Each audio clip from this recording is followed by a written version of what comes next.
Good. Welcome. We are at the Art City and Gallery, enjoying another beautiful day. The Art City and Gallery is in a place that's not easy to find. We have multiple addresses, two addresses at a minimum to one location, and then a third address to our primary location, which is in an interdimensional realm. And we are experimenting with the concept of presence. What is a gallery? Where do you go? How do you find it? What does it mean? And what does it mean to have and be a gallery artist? Most people think of galleries, they say, well, we're going to walk down the street and look, there's a gallery, honey. We're going to open the door and we're going to go into the gallery. Well, we're going to change the concept of what it means to open a gallery door and to walk into a world. And many of the videos and the things that you're going to be seeing over the next few years are going to be really exploring the concept of a gallery present everywhere, and that our gallery lives inside of you. That you've been carrying the Art City and Gallery around with you ever since you were born. And it exists inside of you as a concept that only can be created where the unity of souls and creative people create pictures, images, and thoughts. So we could go to New York and I could spend a whole bunch of money, and I could go sweep the streets like I did when I had my gallery up in Madison. But that's old hat. It's old hat. I'm tired of it. I'm getting old now. I'm weak. I've got weak legs. I'm getting older, and I'm getting more practical. And I thought to myself, why on earth am I spending $2,000, $2,400 a month for real estate that I already own in your brain? Think about it. So here's Richard, and we're working on a major promotion of Richard's work and a reflection on his life of creativity. Richard's done quite a few things. He's done a lot of silly projects, crazy projects, fun projects, very serious projects. He's a man of many, many hats and many skills. And so once again, we welcome Richard Springer to our program today. Richard, what brings you out here today? Well, I had nothing else to do. Nah, that's not true. That's not true. I've got a garden to take care of. I've built a fence, several fences. Fed the rabbits, not pets. They're in the yard. Fed them with food. Food that it was for us. That food was for us, not for that rabbit. But the rabbit got the food. That's all right. That's okay. Let live and let live, my motto as an artist. And but you called up and you said, just like there's that message that comes across there that this is going to be something interesting. This is going to be more fun than my staying in my studio and working.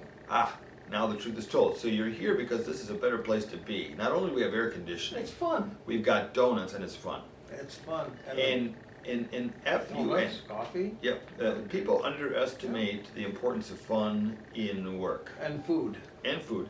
What's happened in so many workplaces, and I've noticed this as I was ventured out, the artist, the human being as machine, where we become cogs in a machine and we punch a time clock, and for all of those that are suffering that every day or enjoying it, you know, to the degree that it empowers you and that you have good relationships, we're talking about a different way of experiencing work and the concept of work and generation of income from an entirely different point of view, are we not? Working with PVC pipes. Tell us about that. I like working with PVC pipes. I like making the sculptures out of PVC pipe because it is a dimensional way of creating things in space. So it's like drawing with pipes. Yes, you had a gallery in Baraboo, did you not, where you were showing these pieces? Yeah, and a lot of people were, especially the men who had worked with plumbing, they were really impressed. I bet they were. Because they would look at it and they say, "Oh my God, this is a nightmare. How can water run through there?" And I say, "Well, it probably could, the way I put it together. But just to be able to create things in space.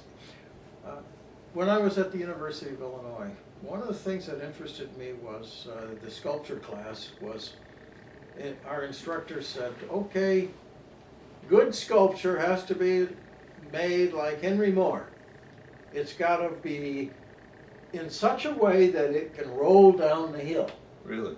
And I took that to heart and said, well, that's not the kind of sculpture I really want to do. I like those things that go up, straight, go out, cantilever, Yeah. all kinds of junk like that. Brancusi would be about the closest thing that would come to but he even had too much Yeah. stuff. Frank Lloyd Wright in architecture probably would be the equivalent of this notion of the. Well, it's interesting that you Extended. brought up Frank Lloyd Wright.